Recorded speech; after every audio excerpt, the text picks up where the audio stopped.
Hello, friends. This is Keith Joseph from the Institute for Hermetic Studies.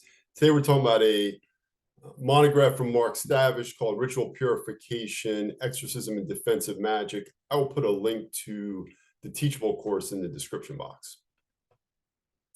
So I wanted to think about purification in the context of meditation and mindfulness practices. Mindfulness practices are often prescribed as stress relief tools or anger management tools.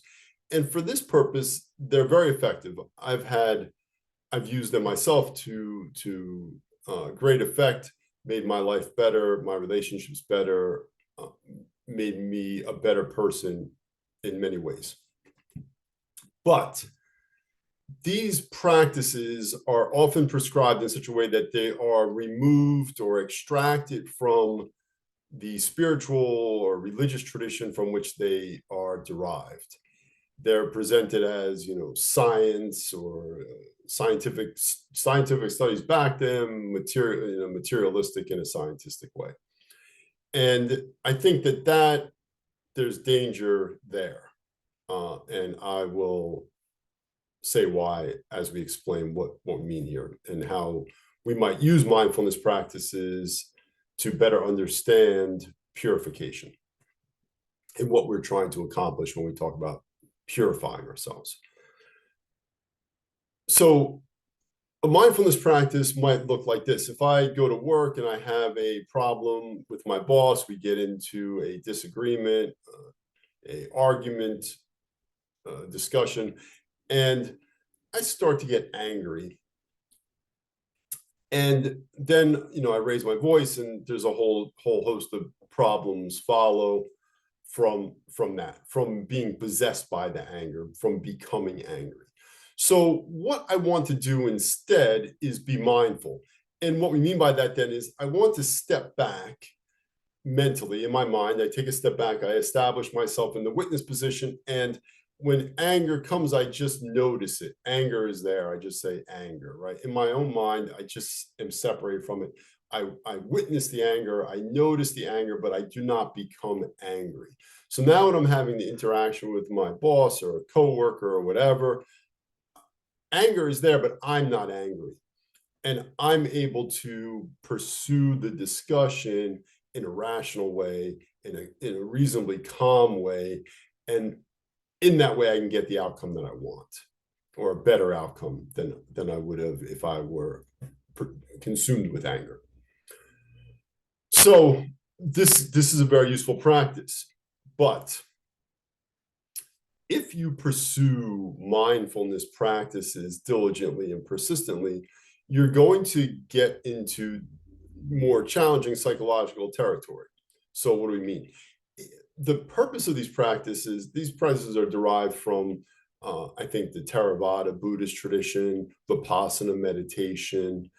And so there's a purpose to these practices. They have they're intended to lead you along a path to a certain outcome. As an aside, Rigardi has what's essentially a mindfulness practice in the 1-year manual, the 12 Steps to Spiritual Enlightenment. Early on, there's a month where he prescribes mindfulness practice. But what it looks like if you're meditating is you're going to sit for meditation, you calm yourself a little bit, and then you're going to start to notice thoughts arise, feelings arise, perceptions arise, but you're not going to get involved with them. You're just going to note them. So you establish yourself in the witness position, and you notice your leg itches, and you just note feeling. You hear the dog barking, and you just note hearing. So your meditation is hearing, feeling. Your mind starts to wander, it's thinking, and so you're just noting the experience. And if you're really serious about this practice and you're diligent and persistent, you'll do it even when you're not sitting for meditation. It's certainly much easier when you're sitting for meditation because there's less things happening, but you try to do it all the time. So you're always in that witness position, and you're always noting what's happening, and you're separating yourself out from them. You're not identifying with those moods and those feelings and those emotions. And then that's going to bring you to, and it's designed to bring you to an insight, a realization. And if it happens while you're sitting for meditation, it can be a profound experience, a mystical experience. It's a very impressive uh, experience of the spiritual path. And it's called the arising and passing, where you have a direct insight or a direct experience of the three characteristics of existence.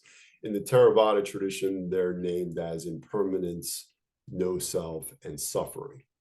So you have a direct insight into this. In other words, you realize directly that everything is impermanent. Every sensation, every emotion, every mood that you have is impermanent.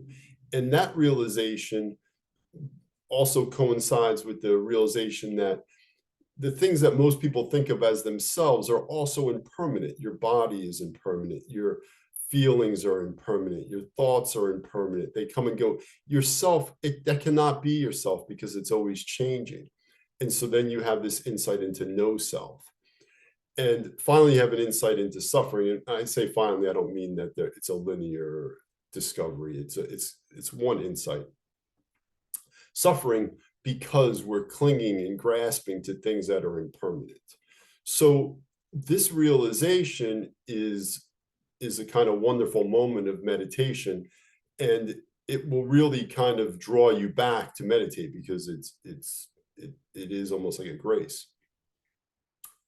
But the next thing that happens, the next stage, and in the Theravada tradition, there's a map. There's a progress of insight. We know what the next stage is. The next stage in that tradition is a stage of fear. In the Western tradition, we call it the terror at the threshold.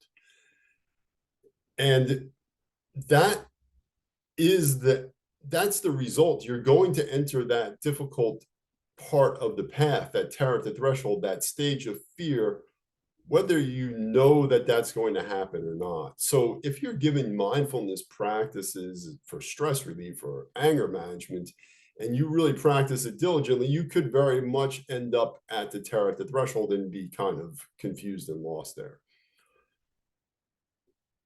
What's the solution? Well, yeah, on the one hand, you want to continue with your spiritual practice. You want to continue meditating. You want to continue what it is that got you to that point in the first place. You want to continue to make progress. But really, the reason that you have that fear, the reason that you have that terror at the threshold is the result of your karma. Karma is not a word that I introduced to create confusion. It's just the law of cause and effect. We are the effect of causes. We are the cause. Our life is the effect of which we are the cause, right? Where we are now is an effect of things that we have done up until this point. So if you're not thinking about the ethical life, the moral life, and you're using these just as techniques separate from a spiritual path or religious tradition, this could be difficult because you have to purify your life in order to get through these stages of the path. So in this monograph,